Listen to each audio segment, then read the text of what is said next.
For example ఓ రోజు RSS కార్యక్రమంలో కూడా పాల్గొన్నాము. ఒకే సమయంలో అనేక ఇన్ఫ్లుయెన్సెస్ సినిమాలు morning matinee, first show, second show ఏకబిగిన చూసినటువంటి రోజులు ఎన్నో ఉన్నాయి.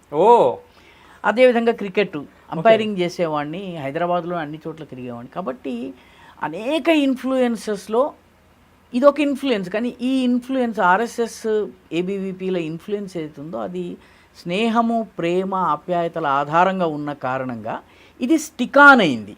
ఎక్సలెంట్. తరువాత ఐడియాలజీ తెలుసుకుంది. చాలా విషయాల్లో నేను ఆర్ఎస్ఎస్ చాలా విషయాల్లో విభేదించేవాడిని. ఫర్ ఎగ్జాంపుల్ రిజర్వేషన్ల విషయంలో అప్పట్లో నా ఆలోచన ఒకటి, ఇప్పుడు వేరే ఆలోచన ఉంది. అదేవిధంగా చాలా విషయాల్లో ఆర్ఎస్ఎస్ వాళ్ళతో గొడవ పడేవాడిని. కానీ గొడవ పడ్డా కూడాను, విభేదించిన కూడా వాళ్ళు దగ్గర తీసేవాళ్ళు.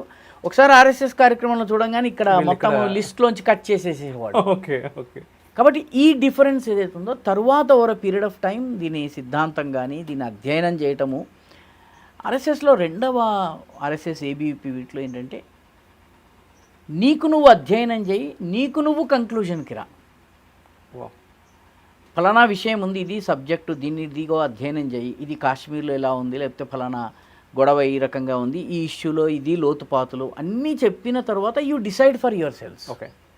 భగవద్గీతలో చెప్పినట్టు యథేచ్ఛసి తథాకురు అన్నీ చెప్పిన తర్వాత కృష్ణుడు లాస్ట్కి అంటాడనమాట, నీకు ఏది ఇష్టమో అది చేయి, నేను మొత్తం చెప్పాల్సింది చెప్పాను, నీకు ఇష్టం వచ్చింది చేయి. So this is the second thing that attracted me to this organisation.